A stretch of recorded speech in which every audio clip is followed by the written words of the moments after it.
Well, thank you for inviting me to give this talk. This is the first webinar that I've ever given, so I'm a little bit nervous about the fact that this is going to be online forever and ever. I want to talk to you today about a project that I've been working on for a couple of years now. That's the Human Variant Database. So I work at the Michael Smith Genome Sciences Centre, and the Human Variant Database is basically our big data solution to the human genome, to human variants. So first of all, a quick disclaimer. So I am not an expert in genomics. I have a PhD in physics, and so I'm going to try to answer all of your questions, but if there are some specific questions about the genomics itself that I can't answer, I will try to find somebody else who can answer that for you. Also, I looked at the attendees list and noticed that we have quite a diverse group of people, so I'm going to, I tried to put in quite a bit of background and assume no specialized knowledge.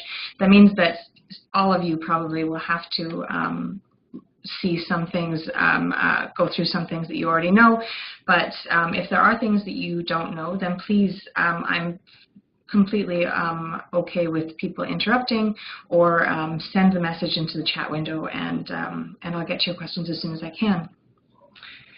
So why is a physicist interested in bioinformatics? And so bioinformatics is big data. So the human genome has 3 billion nucleotide bases, 60,000 genes, and 10 to 20,000 proteins.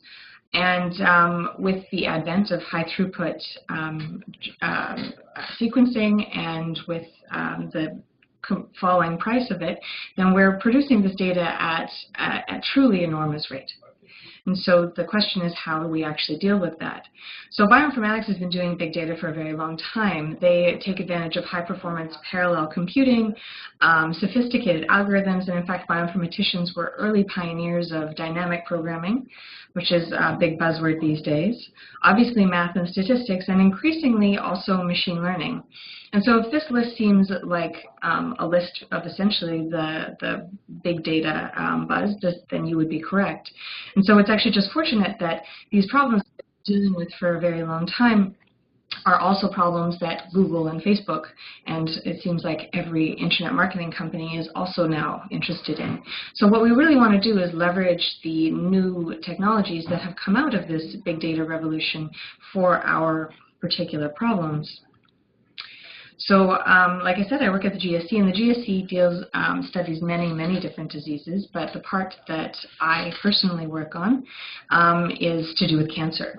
So we have two parallel goals. The first is more on the clinical side, and that's the personalized oncogenomics program.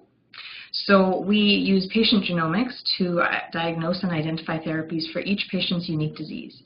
So this is truly precision medicine for cancer. And so precision medicine, like big data, is a big buzzword these days. But I think especially when it comes to cancer, it may actually live up to its hype. And that's because cancer is a disease of the genome. So tumor DNA is often highly mutated, and these mutations, not all of them, but many of them, are relevant to the progression of the disease. And so the idea is that we want to bring this understanding of genomics of each individual patient to treat their unique disease. The second prong, of course, is that cancer is still not completely understood. So we want to leverage all of this data that we've been accumulating to find new patterns in the genomic data to identify novel targets for therapy and learn fundamental truths about cancer. So we want to truly be able to do some data mining and some machine learning and things like that on the data that we've accumulated. So the database that I've created supports these goals through a couple of different ways. So first, just fast querying and exploration of patient genomics and also clinical covariates. We want to be able to look through patients' genomics, identify variants of interest, and cross-reference that against their clinical covariates, and also our knowledge base and many other different resources we have to understand the patient's genomics. And so that's the first part of this, is we want to be able to allow an analyst to actually explore their data in a fast way, a fast and flexible way. So the second part, again, is the data mining and analysis cohorts. So we have all of this data in a single location, so you can actually start to compare, well, how does my patient compare to other patient that we saw last week? And that's something that's fairly simple to do. So previously what we had to do is actually to compare patients, we would have to do a sort of tedious process of collecting the data from different large data files and bringing them together and to do analysis. And so the idea of database is that you don't have to do that anymore. So one of my biggest goals is to essentially not have the analysts grep anymore. So the technology that we use is called HAWQ, and I wanted to talk a little bit about this because I think that a lot of people have probably heard of Hadoop, but don't know too much about it. So a HAWQ database, it literally stands for Hadoop with queries. It's a massively parallel processing SQL engine in Hadoop, and that's a huge mouthful, so let me break it down for you a little bit more. So first, SQL. So most of the time you can interface with the data just like you would a normal relational database, and that's great. So there's a huge amount of expertise here at the GSC and in bioinformatics in general in using relational databases. We use PostgreSQL, so that's the interface language which we use to interface with our database. But on the back end, the SQL engine lives on top of Hadoop, and this is the parallel fault-tolerant architecture for storing and processing big data.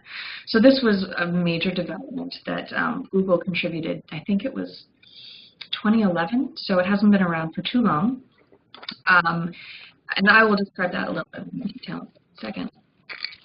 The system has 13 threaded nodes. Each node has 32 thread CPUs. The total memory is 1.5 terabytes currently.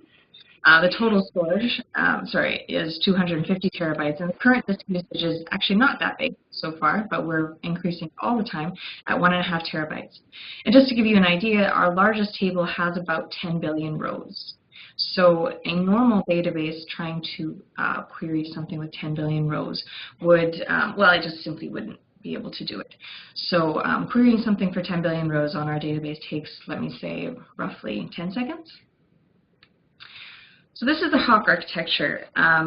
So it's not that complicated, but it involves a master node, and that's the one that actually processes your queries and sends out queries to the data nodes. And this is where your data actually lives. So Hadoop is actually, it really stands for the distributed file system. So the data in each one of your tables is chunked into several pieces and ideally spread evenly among all of your data nodes. And the reason for that is that it allows very efficient parallelization. So you can have the same query operating on different data on a different data node, and so you can have extremely efficient parallelization. It's also replicated, so each chunk of data doesn't exist in just one node, but it exists in, I think the default is 3 nodes. And what this does is it allows it to be fault tolerant. So if one of these nodes goes down for any reason, and that happens all the time, then it's no big deal because the data still lives in 2 other nodes. So basically your system never ever goes down. Replicated and distributed. So the principle of operation for all Hadoop architectures is data locality. This was really a revolution in supercomputing. So instead of moving data in between nodes, you move the computation to the data. So the main idea is that data is not shared, or it's shared as little as possible, and instead you send the queries to each one of the data nodes, and then it will just simply collect the results at the end and bring it to the master node to report the results. You can actually do some sharing of the data, and in fact, actually the fact that the data is replicated on 3 nodes actually makes that more efficient because the data actually can live in the same stack or in different stacks. So essentially, if you need to share data, you look for the one that is the closest to you. So this way you get around having to have really fancy high-speed interconnects. So all of those nodes that I mentioned on the previous page, those are all standard architecture. Those are just standard hardware. I think that they're CentOS Linux box. You don't have to buy anything fancy at all. And I often get asked about how HAWQ relates to the different Hadoop products like Spark. So a lot of people have heard about Spark. So HAWQ is a database. It's a SQL engine, and it does that extremely, extremely well. In fact, it's among the fastest Hadoop SQL engines out there. It is much faster than, for instance, competitors like Spark SQL. But if you need to have a more general purpose way of interfacing with your data than is allowed by SQL, then you can use things like Spark. So Spark is just a general purpose parallel processing language. And so because the data just lives on HDFS, there are actually APIs which will allow you to access this data from any other products in the Hadoop ecosystem. And I didn't mention it, but this whole thing, the HAWQ database, actually started off as an actual product from Pivotal, and that's when we started talking to them. So they tried to make this into a commercial product for a very long time, and eventually gave up and donated HAWQ to Apache as free software. So this is something that you can get for free.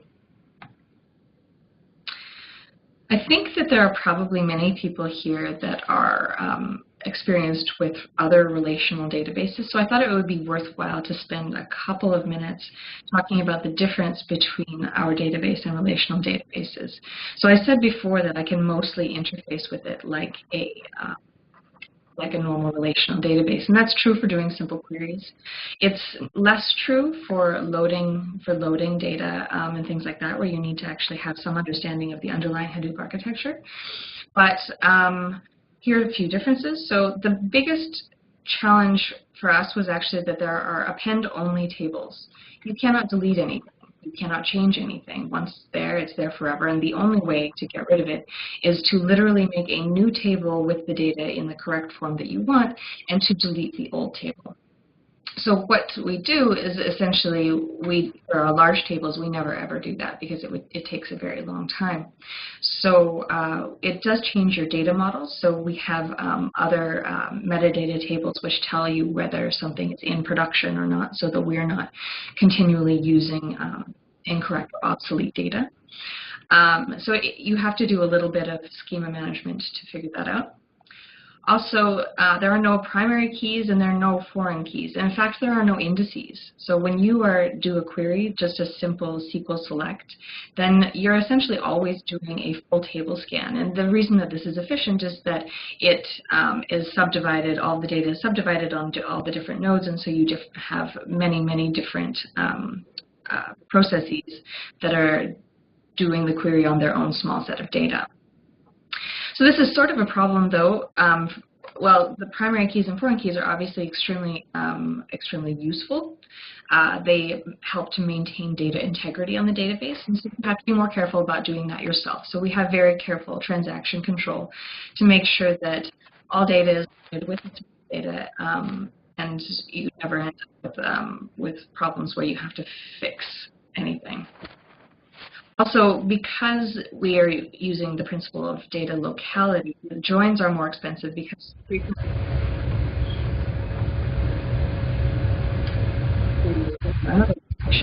but there are things you can do.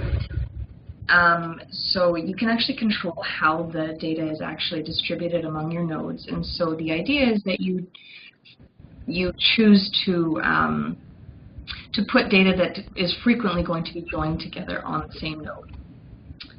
And like I said, loading data is somewhat different. So the normal ETL processes that we use are somewhat different.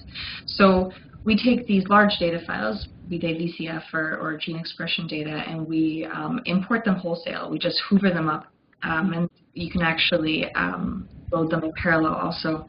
And we do all of our transformations of the data in the database, where we can take advantage of the fact that we have this parallel computing architecture to rearrange things into the table format that we want. So I'll talk a little bit about the data. we're trying to load all of our internally generated data. We're not there yet. We have a couple of our main projects, like the Personalized Oncogenomic Project, which is loaded, and public cancer data sets. So we have TCGA data currently, but we are always in the process of trying to load other data. So we have, this is a little bit out of date actually, I'm realizing, almost 12,000 patients, over 20,000 libraries, over 30,000 individual analyses, and like I said before, greater than 10 billion rows. What we actually have stored currently is raw data.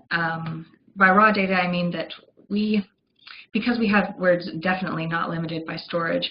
We load everything, and then we actually do all the processing to determine what is a good variant and what is a bad variant afterwards.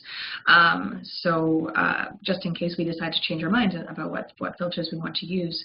So we have raw data for unpaired and somatic SNVs and indels.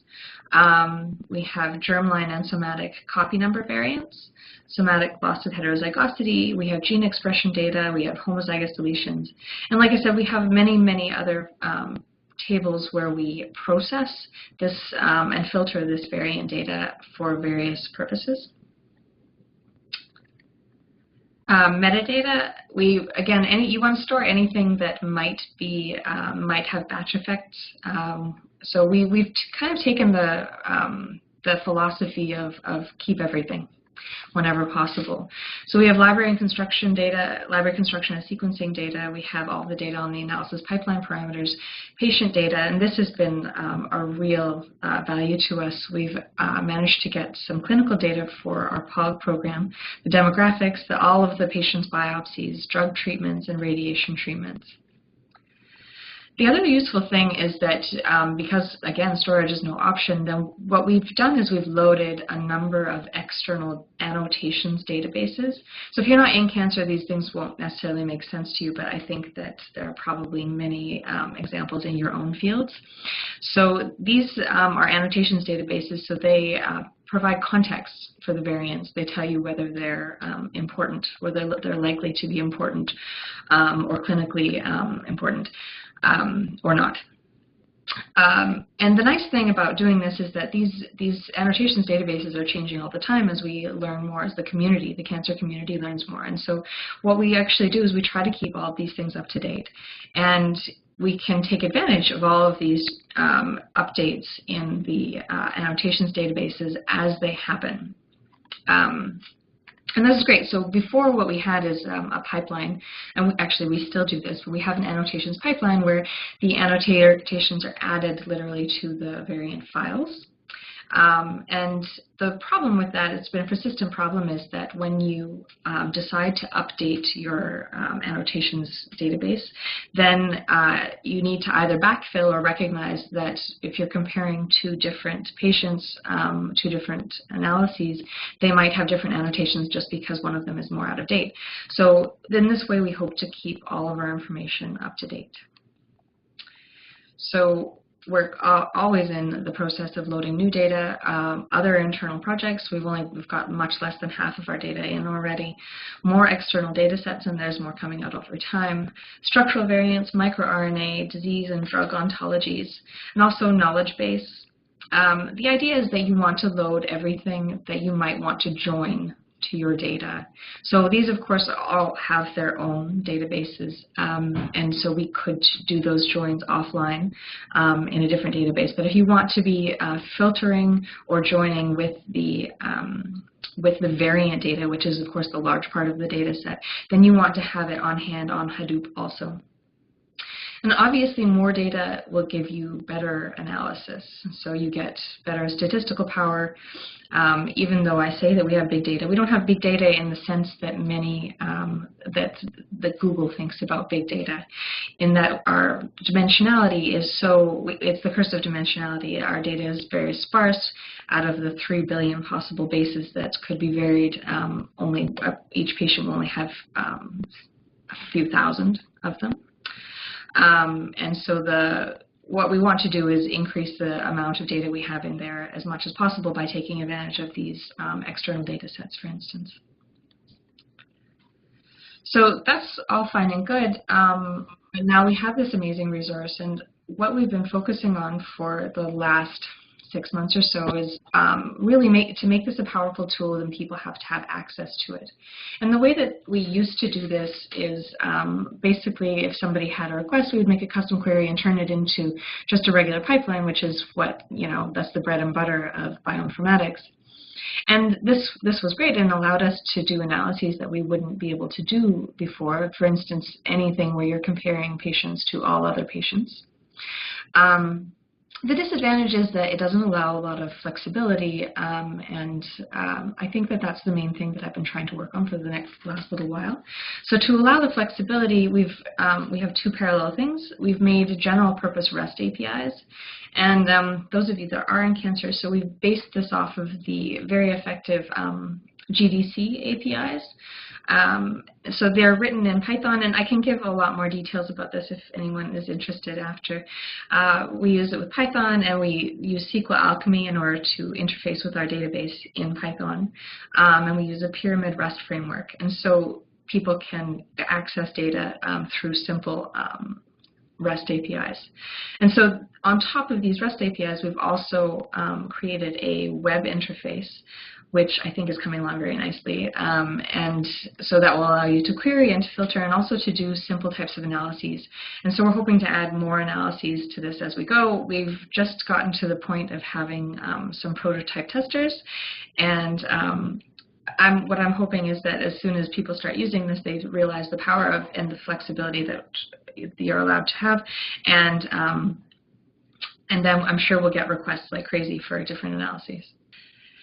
So this is what our interface looks like so far. So in the toolbar on the left-hand side, you have all of the different queries that you can do. So these are essentially related directly to tables that we have. And I don't know if this is the correct way of doing it right now. So some of the table column names, for instance, are not the most obvious. So that's one thing we're going to be looking at is what do people actually want and how do I best describe it. We have hover over help in order to explain some of this stuff. But essentially what we're saying is, so for this particular table, we have all of the different columns that you can access, and you can click on them to output them. This is a filter button, so you can add any particular filters.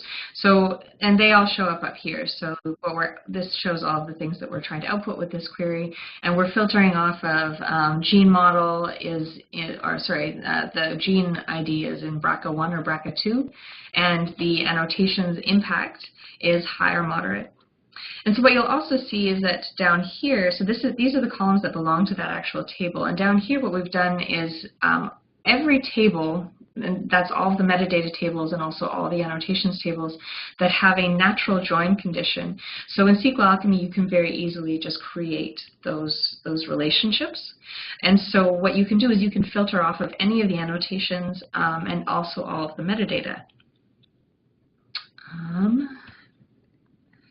And so this is sort of what the results look like. The table data itself goes down here, and the three little dots allows you options to filter, sort, and create these pretty plots up here.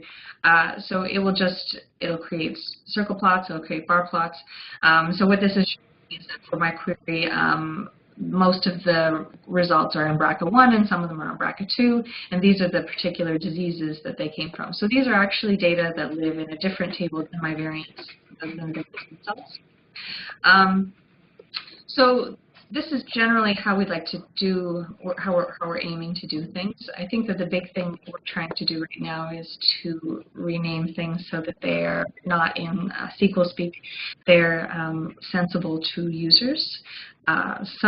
Many of our users are very sophisticated, obviously, and also programmers themselves, but some of our users are not, and so we want to tune this really to be a very useful thing to do.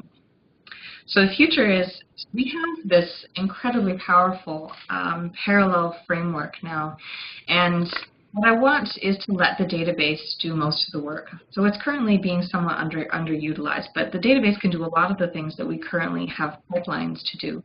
So I've mentioned a couple of them already, which is filtering the variants and also annotating the variants. But there are so many more things that it can do, and I'll talk a little bit more about those after. So the big question that I've been talking to people about is, why would you give up your pipeline? And of course, the answer is most of the time you wouldn't. But what you get by doing it on the database is speed and flexibility. And I've been told by some people that speed isn't really that important for bioinformatics. I mean, you have your pipeline and it runs automatically, and then you just look at the data when it shows up.